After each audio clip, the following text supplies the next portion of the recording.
Promo ನೋಡಿದಾಗ ಸಿಕ್ಕಾಪಟ್ಟೆ ಇಬ್ಬರು ಕಿತ್ತಾಡ್ಕೊತೀರಾ, ಸೀರಿಯಲ್ ಸೆಟ್ಟಲ್ಲೂ ಹಂಗೆ ಕಿತ್ತಾಡ್ಕೊತೀರಾ ಹೆಂಗೆ? ಇಲ್ಲ ಸೀರಿಯಲ್ ಸೆಟ್ಟಲ್ಲಿ ಇಬ್ಬರು ತುಂಬ ಕಾಮ್ ಆಗಿರ್ತೀವಿ. ಅವ್ರ ಪಾಡಿಗೆ ಅವ್ರು ಇರ್ತಾರೆ, ನನ್ನ ಪಾಡಿಗೆ ನಾನು ಇರ್ತೀವಿ. ತುಂಬ ಫ್ರೆಂಡ್ಲಿ ಆಗಿರ್ತೀವಿ, ಚೆನ್ನಾಗಿ ಮಾತಾಡ್ತೀವಿ. ಸೀನಿಗೆ ಬೇಕಾಗಿರೋ ಉಪಯೋಗ ಇರೋ ಮಾತುಗಳನ್ನ ಜಾಸ್ತಿ ಮಾತಾಡ್ತೀವಿ. ಡೈರೆಕ್ಟ್ರ್ ಕೈಯಿಂದ ಏನಾದ್ರು ಬೈಸ್ಕೊಂಡಿದ್ದೀರಾ? ಇಲ್ಲ, that's what I told, is very sweet ಪಾಪ. ಅವ್ರು ಬೈದ್ರೂ ತುಂಬ ಕ್ಯೂಟಾಗಿ ಬೈತಾರೆ, ಸ್ವೀಟಾಗಿ. ಆ ಥರ ಏನು ಇದುವರೆಗೂ ಅನಿಸಿಲ್ಲ. ಅಂದರೆ ನಮ್ಮ ಡೈರೆಕ್ಟರ್ ಸರ್ ಹೇಗೆ ಅಂದರೆ, ಕೆಲಸ ಮಾಡಬೇಕು, ಕೆಲ್ಸಕ್ಕೆ ಬಂದಾಗ ಕೆಲಸ ಮಾಡಬೇಕು, ಅಲ್ಲಿ ನೀವು ತಲೆಹರಟೆ ಮಾಡಬಾರ್ದು, ಅಷ್ಟೇ ಈಲ್ ಎಕ್ಸ್ಪೆಕ್ಟ್ ಪಾಪ.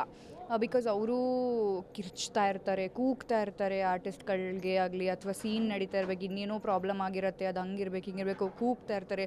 ಅವರೆಲ್ಲೂ ದೂರ ಇರ್ತಾರೆ ಪಾಪ ನಾವಿಲ್ಲಿ ಆ್ಯಕ್ಟ್ ಮಾಡಬೇಕಾದ್ರೆ. ಸೊ ನಮ್ಗೆ ಅವ್ರಿಗೆ ಕಮ್ಯುನಿಕೇಷನ್ ಮಾಡುವಾಗ ಅವ್ರು ದೂರದಿಂದ ಕಿರ್ಚ್ತಾ ಇರಬೇಕಾದ್ರೆ ಅಷ್ಟು ಅವರು ಹೆಲ್ತನ್ನ ಹಾಳು ಮಾಡ್ಕೋತಾ ಇರ್ತಾರೆ. ಸೊ ಹಾಗಾಗಿ ನಾವು ಅವ್ರಿಗೆ ಒಂಚೂರು ಸಪೋರ್ಟಿವ್ ಆಗಿದ್ಬಿಟ್ರೆ ಅವ್ರಿಗೂ ಪಾಪ ಕೆಲಸ ಕಮ್ಮಿ ಆಗಿರುತ್ತೆ. ಬಿಕಾಸ್ ಅವರು ಯಾವ ಸೀನ್ ಹಿಂಗೆ ಬರಬೇಕು, ಈ ಶಾರ್ಟ್ ಹಿಂಗೆ ಬರಬೇಕು ಅಂತ ತುಂಬ ತಲೆ ಇರುತ್ತೆ.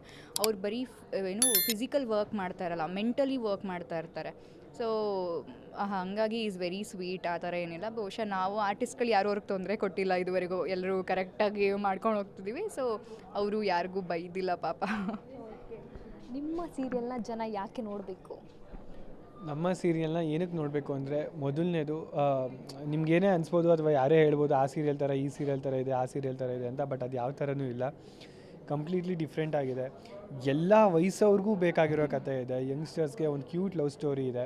ಇನ್ನೊಂದು ಸ್ವಲ್ಪ ದೊಡ್ಡವ್ರಿಗೆ ಸ್ವಲ್ಪ ಮೆಚ್ಯೂರ್ಡ್ ಲವ್ ಸ್ಟೋರಿ ಇದೆ. ಇನ್ನೂ ಸ್ವಲ್ಪ ದೊಡ್ಡವ್ರಿಗೆ ಫ್ಯಾಮಿಲಿ ಕಥೆ ಇದೆ, ಯಾಕಂದರೆ ಒಂದು ತುಂಬು ಕುಟುಂಬದ ಕಥೆ ಇದು. ಸೊ ಈ ಎಲ್ಲ ಆಡಿಯನ್ಸ್ನೂ ಅಟ್ರ್ಯಾಕ್ಟ್ ಮಾಡುವಂಥ ಪೊಟೆನ್ಷಿಯಲ್ ಇರೋವಂಥ ಕಥೆ ಇದು. ಸೊ ಈ ಸೀರಿಯಲ್ ನೀವು ಒಂದು ಥಿಯೇಟ್ರಿಗೆ ಹೋಗಿ ಒಂದು ಪಕ್ಕಾ ಕಮರ್ಷಿಯಲ್ ಸಿನಿಮಾ ನೋಡೋವಂಥ ಫೀಲ್ನ 100% ಕೊಡುತ್ತೆ. ಆ ಕ್ವಾಲಿಟಿ, ಆ ಸ್ಪೀಡ್ ಆ್ಯಂಡ್ ಅಂಥ ಒಳ್ಳೆ ಕತೆ ಇದರಲ್ಲಿದೆ. ಕೊನೆಯದಾಗಿ ವೀಕ್ಷಕರಿಗೆ ಏನು ಹೇಳ್ತೀರಾ? ನಮ್ಮ ಸೀರಿಯಲ್ನ ನೋಡಿ, ಬಿಕಾಸ್ ತುಂಬ ಟ್ವಿಸ್ಟ್ ಆ್ಯಂಡ್ ಟರ್ನ್ಸ್ಗಳಿದೆ. ಅದ್ರ ಜೊತೆ ತುಂಬ ಎಫರ್ಟ್ಸ್ ಹಾಕಿ ಫುಲ್ ಹೋಲ್ ಟೀಮ್ ವರ್ಕ್ ಮಾಡಿದೆ. ತುಂಬ ಚೆನ್ನಾಗಿದೆ ಕತೆ. ಇದ್ರ ಬಗ್ಗೆ ನೀವು ಅದೇ ಹೇಳ್ದಾಗೆ ಅದು ಆ ಥರ ಇದೆ, ಇದು ಈ ಥರ ಇದೆ ಅಂತ ಯು ಕಾಂಟ್ ಪ್ರಿಡಿಕ್ಟ್ ಆ ಥರ. ಬಿಕಾಸ್ ಇಲ್ಲಿ ಒಂದು ಸೀನ್ಸ್ಗೂ ಒಂದು ಕ್ಯಾರೆಕ್ಟರ್ ಹಿಂದೆ ಕೂಡ ತುಂಬಾ ಟ್ವಿಸ್ಟ್ಗಳಿದೆ. ಸೊ ಆ ಟ್ವಿಸ್ಟ್ಗಳನ್ನ ನೀವು ಎಕ್ಸ್ಪೆಕ್ಟ್ ಮಾಡ್ಬೋದು.